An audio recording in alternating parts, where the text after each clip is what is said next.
Hello, everyone. Good evening. Welcome. If you're tuning in for the first time, this is the La Maison de Rouge Monday night weekly live broadcast. I am your host, Lucy Sweetkill, one half of the duo that is La Maison de Rouge. A little bit about who we are. LMDR is dedicated to expanding the BDSM experience by discussing, educating, and informing our audiences about the intersections of kink, wellness, sexuality, spirituality, and social activism. We aim to create a safe space for discussing these topics, as well as providing an avenue for our guests to share their stories and experiences. Thank you again for joining us tonight. Well, our guest tonight is a classically trained and naturally inclined professional dominatrix, educator, writer, and activist. She believes in authentic power exchange within the context of which even the most mundane activities can become transformative. She relishes slave training, restrictive bondage, impact play, humiliation, denial, foot worship, cuckolding, ballbusting, ethical findom, and many others. As a result of living in 5 different countries, she is fluent in 4 languages and literate in several others.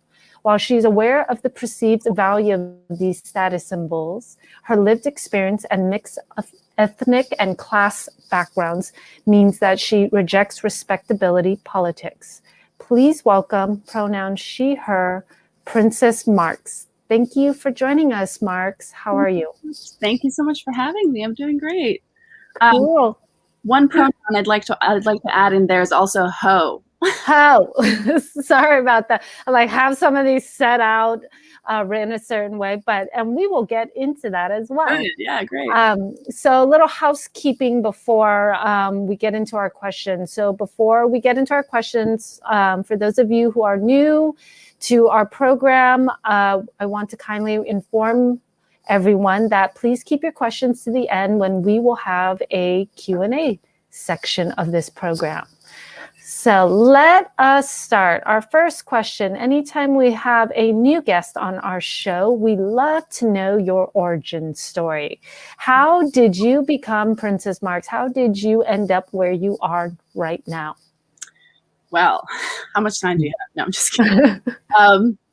I will tell you about how I met a ProDomme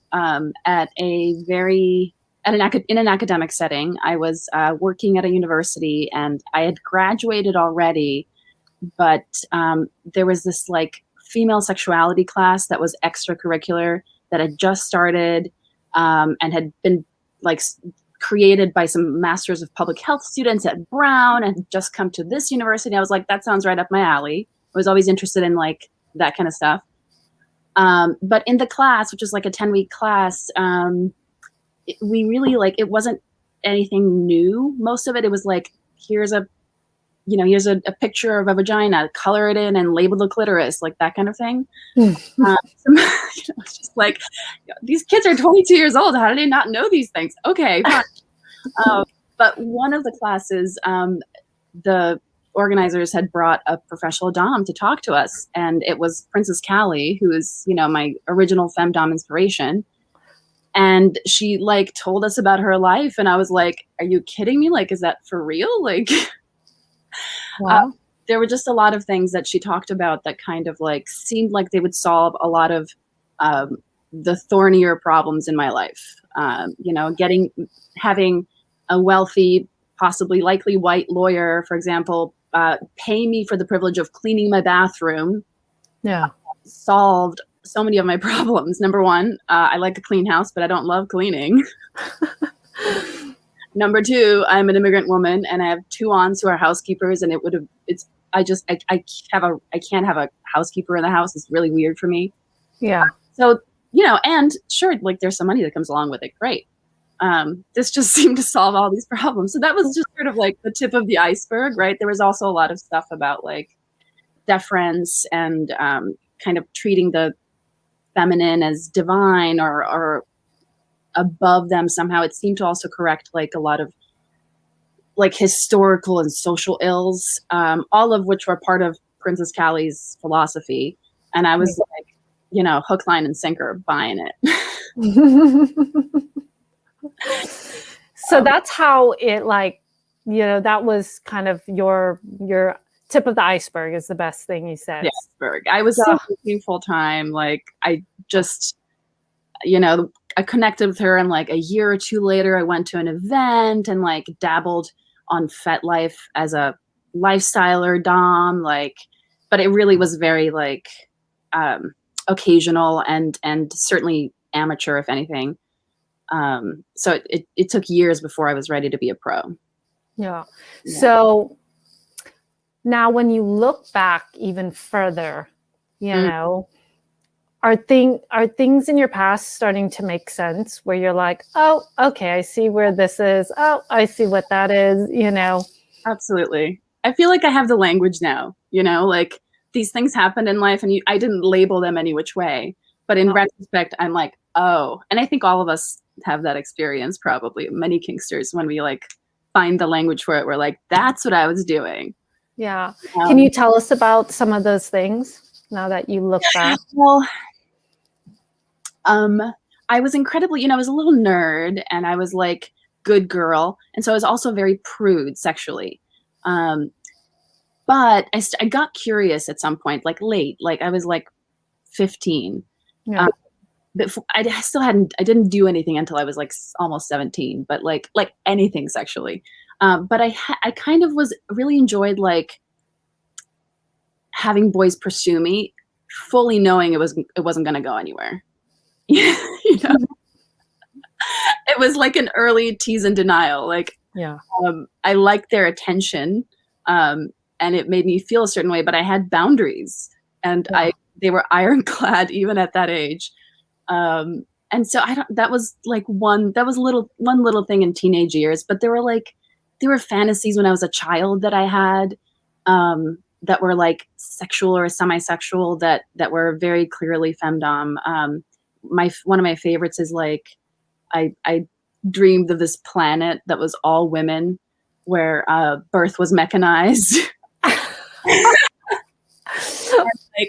And of course, like the women would like have fun with one another, but like once a year, the luckiest man on earth would get to come up and like our toy, and it was like super smart, super hot, nice, because we all know there's plenty of smart, hot assholes out there. So this guy, to be special, had to be super nice. Yeah. Once a year, Well, yeah, that's the femdom planet right there.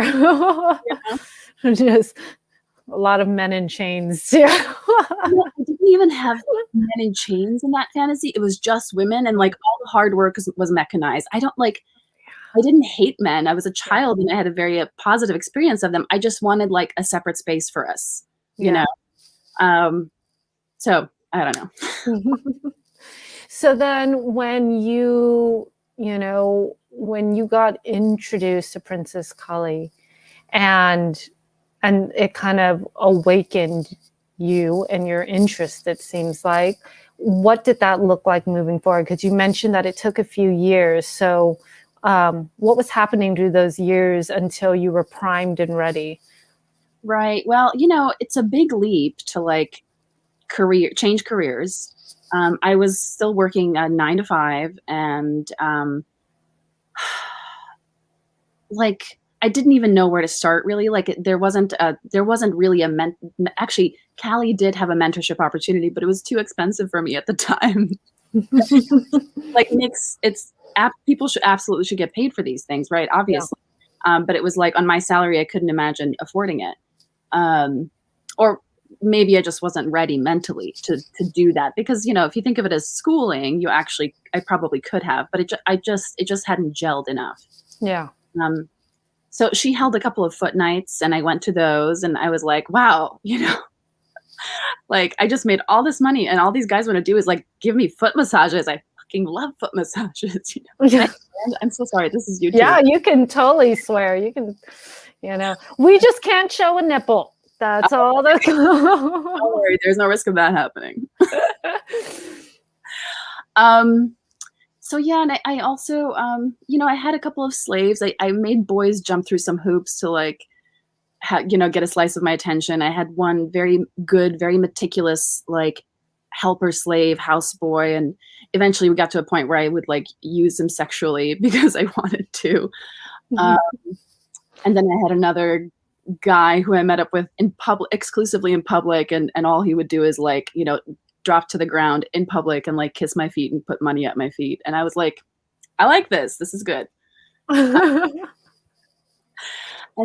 also, I was in Boston at the time, and Boston is like very small. So to do something that seemed so transgressive in many ways, even though it felt totally aligned with my sexuality and my politics and my sexuality politics, it just was like this big leap I wasn't ready to make. I had family there. I had like career connections there. I just wasn't like ready for that. So when I moved to LA, it was like, I didn't know anyone. Yeah. And granted, I worked in like my vanilla job here for a while before I started ProDomming. But at some point it just kind of made sense, and I had enough space in my schedule and like latitude and flexibility to like actually start another business, because there's more to it than just like having guys throw money at your feet, like it would be so great if that's all it was. Yeah.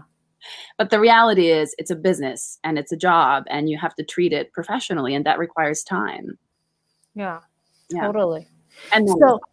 And how long ago was that when you dedicated kind of a full time? That was 2013. 2013. Yeah. And so, so how, for you, what was the goal? What did you want to do with kind of going into this full time? And did you see it as something that you really wanted to commit to full time? Well, at the time I thought, I was in tech, and all these people were leaving the company that I was at to like start passion projects and work on startups. And I was like, I've been fantasizing about this as a career for years, for probably, I met Princess Callie in like 2008 or 7, so like 5 years of sort of thinking about something, but not doing anything about it. Wait, I forget the way you actually structured your question.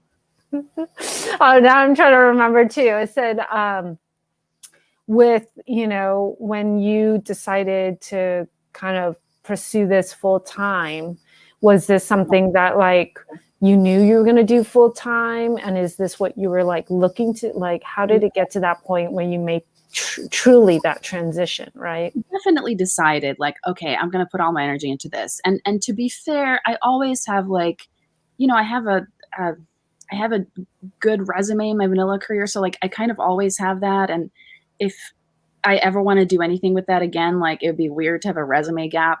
So I always keep that kind of in the background or on the side, you would say. Yeah. But I definitely decided that this was the way that I was going to make my primary income, Yeah. And it's a very, it's not an easy thing to do. Even when when you think that you're fully equipped with all the resources that you need mentally. And I think the job turned out to be a little bit different than I expected. I came into this, there's one friend in particular who's a ProDomme who came into ProDomming as, because he was like sensually drawn to the practice and to the art. For me, it was a political, like I was drawn to the politics of femdom, And the reality is there's a lot of like sensual work, and a lot of like, tapping into people's like psyches and really understanding them and having a lot of empathy. And, as a little queer baby in like a place that is very homophobic, my home country of Yugoslavia, and also just feeling very, like I've been growing up in a fairly homophobic society here. I'd already battled some of my own like sexuality issues. Yeah. So it ultimately wasn't that difficult to relate to like that side of the work. But it was a total 180 from what I thought I would be doing. I thought I was going to be like setting the world straight and getting, douchey people to pay me lots of money to correct them and educate them. Like, frankly, couldn't be further from the truth. Like most of my clients are actually very, like really sweet people, and they're much more likely to be on the correct side of like sexuality politics and like feminism than the average person, because they too are like typically people have been to some degree sexually repressed and haven't had an outlet. And it's like a kindness if I'm able to like beat them to a pulp or like kick them in the nuts or just have them in bondage or whatever. It's a kindness in spite of how it looks. So it's totally different from what I expected. Like totally. Wouldn't you just love to round out all the douchebags and like the true douchebags who are afraid of femdoms? Like they are really afraid of femdoms and really just, or who hate us, maybe like, yeah, and hate women, you know? Yeah, that's what I thought my job was going to be. I thought I was going to be doing like social justice shit. In a way it is. It's just in a different way, you know? Yeah, very much. I thought I was going to be like, you know, Robin Hood up in there and like being the man. No, that's, you know, incidental if that does happen. So when you kind of notice that, right? When you notice that, oh wait, this is a bit different. How did you feel?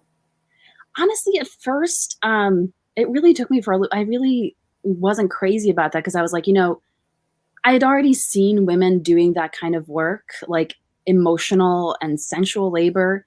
And it wasn't appealing to me conceptually. Like I could have chosen to do that kind of work earlier in my life and I didn't.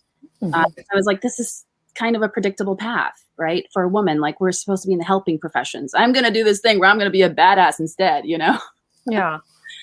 So it required a paradigm shift.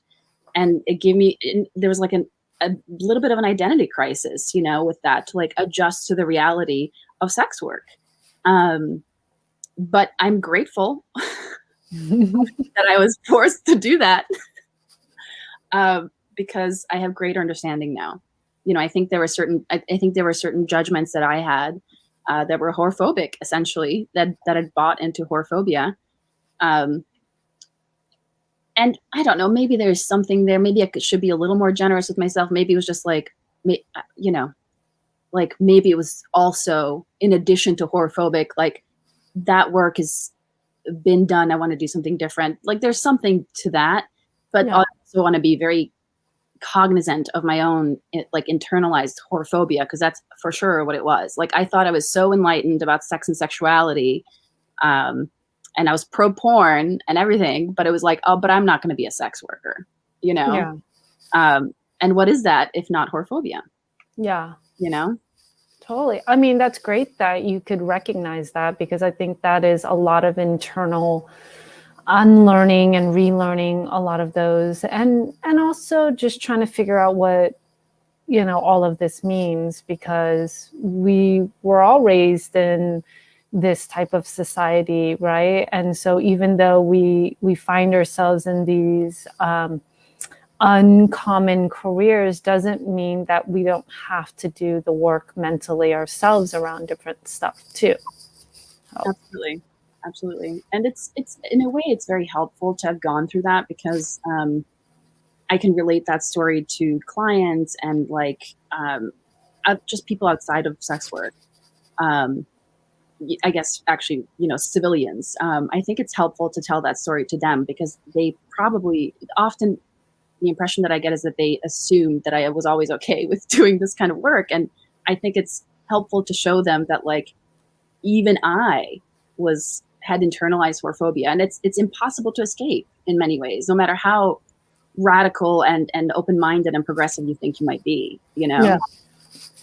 Yeah. It's because we're kind of just taught that and we have so many like messages around that. And it is very hard to escape and you really have to do some deep work around all of that too. And it's not going to be pleasant a lot of the time. Yes. By the way, this is true for all of the other isms. Yeah. So we all have all of the internalized isms because we live in this world. Yeah. And we experience this world the way that we experience it. And it's always painful and hard to recognize about yourself, to like strip yourself of your delusions about how cool you are, because we all want to be good people. But it's really important to like do that hard thing, you know, just say, yeah, you know, I might have been racist. Totally. You know? So how do you envision your work now? What is your kind of kink and BDSM philosophy now? How do you like to interact now? Well, through the years, I feel like I've been able to get back to what originally drew me to this, which was really like the notion of men being helpful and being useful to women. Because that's the thing that for me feels most that's one of the things that feels most like revolutionary about this work. One of the things. The other thing that's really important about this work is getting paid. And I think getting paid for this kind of work gets a lot of flack online. And I mean, I don't have to tell you this, you know this. But most recently, there's been all kinds of interesting conversations about findom, for example, and it's all kind of related and all touches, and there's like Venn diagrams, you know. But fundamentally, to me, as someone who like at base, like the most important thing to me is that like the little guy is respected, like the little worker is respected. One of the most revolutionary things about this work is that we are being paid for our time and our labor and our energy. Even I won't open that other can of worms. I don't even want to go to like the findom debate that's been happening, but like even those people should be getting paid for their energy. I don't know. Let's just leave it. Yeah, I feel like that one goes in and out, because I want to ask you, like, you know, you specifically wrote ethical findom. What does that mean to you? I mean, I have to make that distinction these days. I think there are, let me backtrack a little bit. Ethical findom to me means employing all of the same consent practices and ethics that you would in regular kink, in other kink, I should say. That means that you as the top are in control of the scene. And if you think that your bottom is being reckless, it's on you to stop that scene. Because the bottom, I mean, they're not to take any agency and responsibility away from the bottom either, right? The bottom, this doesn't mean that the bottom can just be like, woo, like, you know, she'll stop me so I can just like do whatever. Like I think there's a bit of that going on in that debate. It's like, do these guys not have a brain? I understand they're horny, but like you can hang up the phone whenever you want to. Yeah. So there's a mutual responsibility. I think that's what it means, as with any kind of kink. And if you have one party who's being irresponsible on either side, it's going to get fucked up. And someone's going to end up hurt and not in a consensual way. Yeah. So I think it just means being mindful of like, am I operating with a peer here? Are we working on the same level? And then we're consensually going to enter into a power exchange, you know, where the submissive knows their place and I know my place. But like, we're not going to go crazy to the point of like, quote unquote, financial ruination. If the person is actually unable to bear that, or to the point, any other kind of crazy, you know, you're not going to beat someone until they're actually bleeding and like squirting blood. If that person is not equipped to handle that in any number of ways. Yeah. It seems so obvious. It seems so basic to me. But apparently a lot of people play outside of the bounds of what I would consider healthy. Yeah. You know, I agree with you, because I think it's this thing, like we sometimes get stuck on the physical, and because we can see physical, like marks, right? Or blood, or like whatever, you see these physical elements. It's something that, because it's so visceral, we're like, oh, that's bad, right? But then we forget that the mind is as easily damaged and easily manipulated. We see this with what happens, how a lot of men will speak to women, you know, gaslighting, this, that has created an atmosphere where women feel so uncomfortable speaking up that they say yes to things that they feel pressured into saying. And that is still rape, you know, in so many ways. Like if we're going to talk about it on this sexual level, on the other side, right? It's coercion. Like, it's coercion, right? It's coercion, it's manipulation, it's all of this that, like, you know, it takes it by slanting reality, right? And distorting it so much that the other person is just like unsure what's up or down, left or right. And we play in this realm with some of these, like with these type of psychological domination, and financial domination is psychological, you know?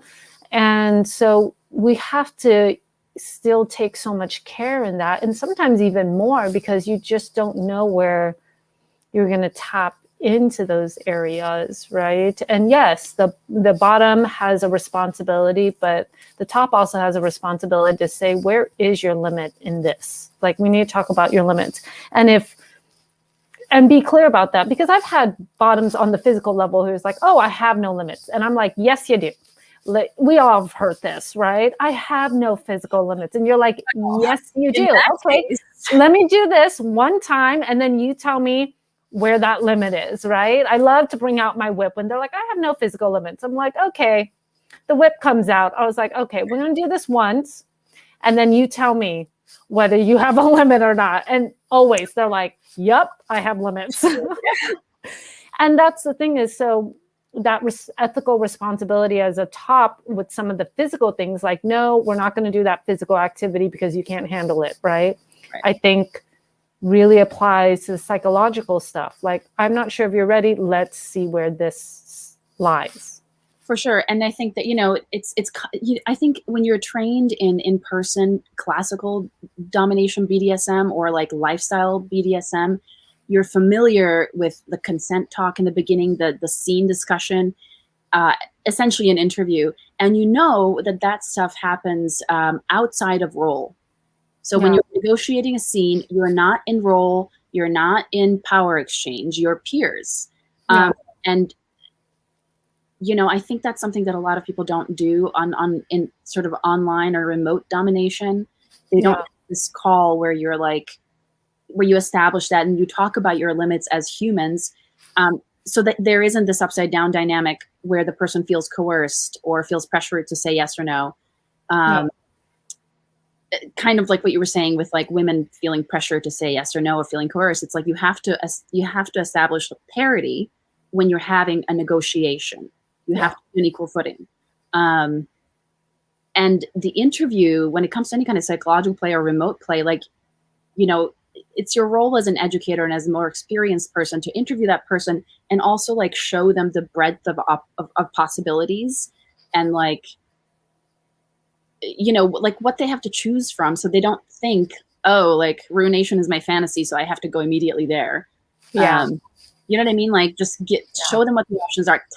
Teach them about consent. Like, so I can't tell you how many times I've had to tell people like, you know, once we get to know each other, I can push your limits, but I need to know that like, I'm not going to feel bad or guilty for pushing you. You know what I mean? So I'm almost never going to push someone in the first time session. Almost never. You know? Yeah. I agree. And then some people, they're just like, well, I wanted it to be more. It's like, well, we're not even close to there yet, because, you know, especially if you're going to start playing with the, you know, the heavy stuff, the edgy stuff, you know, like you have to be so like, we can do intense foot domination. That one's easy. Like, no one's gonna walk away with scars. This is like you know, there's obviously some of the lighthearted, kind of lighter kinks and fetishes that are easier to play of so much range because there's not so much that can be damaged, right? Emotionally, physically. But BDSM is inherently risky. That is the whole point. That's why consent is so essential into what we do. And like, it has been interesting, especially with financial domination. Like, you know, I find it really fascinating. I think it's everything that's happening has been really fascinating. But ethics for me is a big thing. And like, I've talked a little, like, I don't consider myself a findom, but I do ethical financial domination. Right. And those are usually attached to like goals, because I'm also a coach. So I'm like, okay, let's attach some financial, you know, things to the goals you're trying to achieve in your life. You're thinking like an economist. You're like, these are the incentives I'm going to create. You know? I love it. They're very effective. I'm a business major, so it's just part of my like mental thinking. I'm just like, here's your rewards when you do these things. And it's clearly laid out, right? But I also do punishment that way of the physical form too. Like, let's lay out your goals and here's the rules. And if you know clearly what will happen if you do this, because we agreed. As much as you don't like being whipped, you agreed that if you do that, that's what will happen. So it's very, that just seems like good communication to me. Yeah. That's like, and that's, safe, sane, and consensual, RAC. What's the new acronym that's like one level beyond RAC? Yeah. God. It's got someone in our audience can say, because I feel like there's always some like new terminology and then newer. And I'm like, okay, what is happening now, people? Somebody will end up saying it somewhere. Sure. So then that's, would you say, how you play now is through sort of ethical findom for you? Certainly not the only way that I play. Yeah. But and the mix of, I would love to know more about what your philosophies are now. I'm really trying to focus on like boys being useful and entertaining. Like it's most important to me that a male subject be useful. If they can't be useful, at least they should be entertaining, because that's the next best thing. But like really, they should be useful. Because I'm not here to like replicate normal relationships. Like we don't need to be in BDSM for that. I'm here for what I want, and that's what I want. Yeah. Well, I mean, that's the whole point too, right? Female domination. So how about with, do you see femme clientele, and do you go about it differently? A little bit. It depends on the bottom. Like everything depends on the bottom. What we do depends on the bottom. But I shouldn't. Sometimes I can get a little carried away with a topic, and then you'll think it's like all there is to the story. Part of this is it's my fantasy too. Like I'm here to live my fantasy. But in reality, a lot of play, this is where like the boys are entertaining. When I'm in session, I think of that as whether it's whoever the bottom is, they're being both useful and entertaining. They're being useful in the sense that they're supporting my business, and I'm being entertained by like whatever we're doing. So certainly with female clients, like there's less political pressure, there's less of a political angle for me. And it just kind of goes back to just regular BDSM, the one thing that's been consistent for me since childhood has been a power exchange, and that lends itself in any number of ways. In the last couple of years, honestly, I've really gotten more and more into bondage. Like I've sort of like tapped into like what it is that bondage does for me and for the bottom. And so I'm trained, I'm experienced, like I play with all the things. So no matter who my client is, whether it's a female identifying person or a male identifying person or a couple, we'll just do like where their interests align with mine. And my range of interests, of course, like yours, is much wider and broader than most people's. So we play at the intersection of their more limited interests and mine.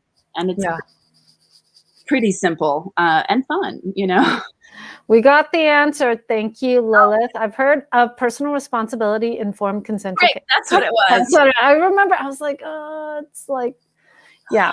Yeah, that's right. I knew some cheeky little acronym.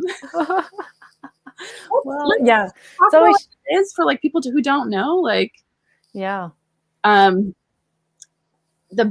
foundation of BDSM is safe, sane, and consensual, SSC. And the next level up is, and that's just kind of, it's obvious what that means, right? The next level up is RAC, risk-aware consensual kink. It's where you're doing slightly more risky thing because essentially you have a deeper level of trust with your partner. So it's like RAC is probably not something you would do the first time you play with someone. Yeah. And then PRIC, personal responsibility informed consensual kink. I think my understanding, although it's rudimentary, is that it puts responsibility on both the bottom and the top to fully consensually enter into a risky activity. Is that how you understand it? I would say the same thing. Yeah, just earning your own personal risks and understanding, and that it's important to, if there are questions, like to either research it or ask, right? So that you guys are both aligned. And I think it's all about like just clearing that communication on both sides, like, in the sense of what you were saying, peer, right? Like yes, as professionals, you're coming to see us because we have much more of a deeper knowledge, and we are here to guide you in these things as well, which is a big reason why I tell people, like, if you want to explore kink, see a pro, because you're going to get so much more information from it. There is less likely that you're going to get hurt compared to just like some random person on Tinder who's like, yeah, sure, I'll choke you out. Like, let's see how that goes, Please, at least go to FetLife. Don't people on Tinder. Like, you just never know, right? Anyone just like online, right? But there's so many people who, so many professionals that have websites, content, social media. Like, you can see them in just 380 degrees of them, right? So to know if this person is professional, so just like do your research, people. Do your homework. So you said, so bondage is a thing that you're starting to get more into for yourself. Is there any more activities or kinks or fetishes that you've been like, oh, like I'm rediscovering, or I'm discovering this thing? Because I feel like we all evolve in our kinks, right? Yeah. I think all of the other, bondage was one that like always was just sort of like whatever for me. It was something that, I understood the utility of bondage because it made my submissive feel a certain way, or it was going to heighten the experience of whatever else I was doing to them. I understood that, but it took me having a partner who was into bondage themselves and me being invested in that way, or invested in their arousal in that very personal way, to like for it to fully sink in with me, that was surprising to me. Like, I was like, I know everything about sex. Yeah. I surprised myself, Yeah. Interesting. Yeah. But I guess, I don't know. Is there activities or things that you want to just let people who might end up watching this and reaching out to you that you're just like, no, not interested, my limits, all of those? Body worship above the knee. Easy one. I don't really do pegging. It's a very intimate activity, and so that's another one. I have some medical training, but I don't play with needles because I think it's a little riskier than I would like to expose myself to. Maybe someday. I'm not squeamish. I'm very comfortable with blood. I've kicked people in the nuts till they bled. But yeah, I try to stay away from needles just because there's a there's a lot of health risks from that. I'm just fucking paranoid. Pardon my French. Yeah. You're totally welcome to curse on here. The Bosnian in me just comes out sometimes. It's much more normal in Bosnia to swear. Like, people swear in formal contexts, in formal language in Bosnia. I know that sounds bonkers, but it's the truth. We just have a different kind of like culture, different rapport. What was I gonna say? You asked like what kinds of things that, like, I think you asked what things I'm no for me. That's it. I think that's it for the no list. Okay. I mean, it asking someone the things all the things they're not into is, you'll never get a complete answer. Right? Yeah, the general. So what are some of right now, and I always like to preface this, right now, has there been top 3 activities you've been really enjoying and doing? God. A perennial forever favorite is ballbusting. I just have always loved that. Yeah. And of course, foot worship and humiliation. I really like that. And I always have loved the feeling of a whip, like a single tail or any kind of a long whip. Yeah. You know, in my fantasies as a child, there was always like this Amazon warrior goddess queen thing kind of happening. And so like any of the implements that feel like that, you know, just like do it for me. Little Wonder Woman stuff. I didn't grow up with Wonder Woman, but like there was definitely a lot of like imagery of like powerful like hunter women and like my grandma's sister was the first woman hunter in the like Bosnian Federation of Hunters. You know, she was like the first woman hunter. And I have hunters on both sides of the family. That's cool. Yeah, you've got some hunter warriors in you. Totally. You know? Well, I want to open it up to questions from our audience. So for those of you who have any questions that are respectful, please write them now, and I will pick a few of them and pop them on the screen. You know, before those start coming in, if you all will take a look below, scrolling is Princess Marx's website, OnlyFans, 2 different ones, Twitter and Instagram, so social media. So go ahead and follow those accounts, follow, you know, reach out to her, you know, through her website and through the appropriate areas as well. So all below there. And I'll wait for some questions to come up.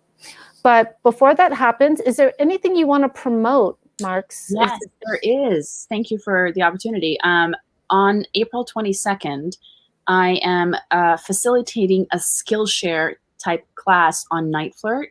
So for anyone out there who's interested in essentially making money talking to people online, you don't have to be a woman. You don't have to be a top. You can be a couple. You can be trans, like you can be a guy. There's room for everyone. The important kind of thing is that you are interested in people and that you are willing to talk to them. But so Night Flirt is a platform where you can talk to people, but also text with people and sell your content. And there's ways to sort of optimize it. And I've been doing it for years, and I really like it. So I'm doing a Skillshare kind of class where I'll do a little intro, and then we'll share like hacks. I'll share my hacks. Other people will bring in their hacks. It's all the proceeds are going to support a sex worker mutual aid and support organization called Hooker's Army. It's an organization I've been a member of for a number of years. And originally we were just going to do this like for one another. It's a small group, and we were just going to like teach each other different life skills. And then we were like, why don't we just open this to everyone else? So you can attend for $1 if you want to. It's important that you know that. Or you can donate whatever you want to donate to support the cause. And the link is on my Twitter, but it's also tinyurl.com/NF skills. NF skills. Yeah. Cool. So anyway, thank you for the opportunity to plug that. Totally. We have someone asked an example of useful sub and entertaining regular sub. Well, thank you for asking that question. Every sub can be useful when they support our businesses. Yeah. Otherwise, and this is a much more coveted position, you can be useful to a dom pro or lifestyle by being a service submissive. That's a much harder position to get as a sub because it requires a very specific alignment of personalities and like personality types. Yeah. So the best skill sets. You have to be able to be useful. Yeah. And if you can't spell and I need you to like write some copy for me, well, then I'm going to do all the work, and like, what's the use of having you? Yeah. But so the easiest way for you to be useful is to support our businesses, whether that's with money or with promotion or responding to our social media stuff. Like that's really useful to us. And many of us are shadow banned. So when you engage with us on social media, it helps the shadow bans a little bit. Yeah. A lot. I agree. Yeah. I definitely agree. For people to be useful to you. So many useful things, but yeah, it's just like support the business, right? Like if you support us, it's like my friends who own restaurants, right? I may not eat there all the time, but I'll go, I'll have a drink, I'll pay for my drink, I'll tell other people like, oh, check out this restaurant, right? I'll, put them on my social media, like it's all the support, right? Yeah. Mm-hmm. I have another question. What do you find to be some of the most rewarding aspects of being a dom for you? Oh, you know what? Lately, especially during Corona, I've really had the opportunity to like talk to a lot of people, and some of it has been phone sessions, but I've been doing a ton of like just like giving people advice, with the caveat that like this is just one person's take. It's been really rewarding. I think because I was such a little weirdo as a kid, and like really I had like one life on the inside of my head and a different life like with the community and my parents. And so it's just been so just fulfilling to like talk to people who maybe wouldn't have expected that of me, and like are surprised that I can relate to their problems, That's the past year in Corona. As to like what the other rewarding aspects are of being a dom, I could write a book. You know what I mean? Like, it's everything from feeling like the work that I do has impact politically to like feeling the work has impact on a sexual like liberation like plane, for lack of a better word. And so many other things. That's awesome. We have a more playful question about one of your interests, which is what you said that cuckolding is one of your favorite activities. What do you enjoy most about it? God, where do I begin? It's another one. Like, I think my sexuality is actually threesome. This is not a recognized sexuality. Like, queer is a catch-all term that I use, but like, if I'm being honest, in almost all of my fantasies, I'm picturing two other people besides me. It's very rare that I fantasize about one person. And so it took me years, but I was like, wait a minute. Like, what if this is my sexuality? Now that's not to say like, if any of you have ever tried to do a threesome, it's a fucking pain in the ass. So my experience, I consider that my sexual identity, my experience is like this, just difficult to pull off. But cuckolding for me is like the far end of what started as just like a simple threesome fantasy, when I was in my teens. The older I get, the more perverted I get. And like cuckolding has just all these layers of humiliation in it that just like for me fuel the sexiness of it. I think humiliation is really hot. It really reinforces a power dynamic. So like it really signals that we're like this. And so, apart from like the fact that like the woman is at the center of that fantasy and getting all of the pleasure, there's that. Very true. I love that where you're saying threesomes are my sexuality. But yeah, like it's kind of like, how some people, and you can imagine, all right, some people have these really deep, like forced by fantasies, right? But it's not something that's easy to actually put together in so many ways, especially the idea of forced, But it's definitely something that's just so big in their fantasies, right? That it's all the time, that everything is that's talked about. That's, that's all the things they watch and do and everything. And so like, I totally get that, that reminds me. So early on, I was actually disappointed when I first started doming. Cuckolding has always been an interest of mine. And I was really disappointed that most of my clients just seemed to want to talk about it. Like I had guys, studs at the ready, always do. And it's like, everyone wants to talk about it. And they like even want to talk about logistics. And like, sometimes I've even gotten deposits and like people are like, you know what, let's just do it, you and me. I don't think I can go through with it. And I'm like, okay. There are some fetishes that are just easier for people to manage in fantasy rather than actually following through. And this is important to remember because I think findom works much the same way. Most of my findom clients are actually just pay for play. They're no different from any other client. Most of them very few of them actually give me more money than just anyone could if they just wanted to talk to me on the phone or whatever. You know what I mean? The fantasy of it is much more appealing than following through in reality, and most people want to spend time in a fantasy. And that's the thing, you know, because threesomes are hard to orchestrate, and ruination could be life altering. So like, trying to just fantasize about it. You know? Yeah, a lot of things are better in its fantasy anyways, you know. There's so many things where, you know, I see someone and I'm like, I just want to crush on you because I know the moment you open up your mouth, it's going to ruin all of this. So I'm just like, I just want to, can you just look pretty for me? And no talkie. Hard relate. I'm like, let's just, I'm like, just be pretty. Just stand there and look pretty for me. No more talking. Oh my gosh. That's so awesome though. Yeah, that's awesome that like it's something that you were totally open to doing. But yes, most people do just like to talk about it because then they're like, I don't know if I could go through with it, you know. And threesomes, you know, outside of a pro-dom context, threesomes in a sort of poly lifestyle context or in a relationship are really hard to pull off because it's just like it's hard enough to get two people together. Yeah. You know? It is. Three.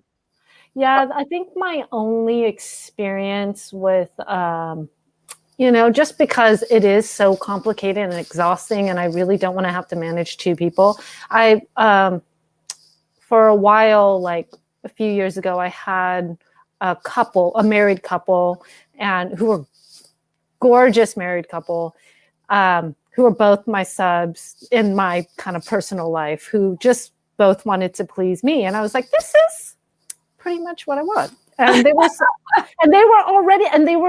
was no fear of it. You know, there was like they understood the separation because there was a power dynamic, and they both just wanted to like serve me. And I was like, and they were married. So it was just like so much easier. So kind of was almost like a package deal, right? So it made it easier compared to having the pool.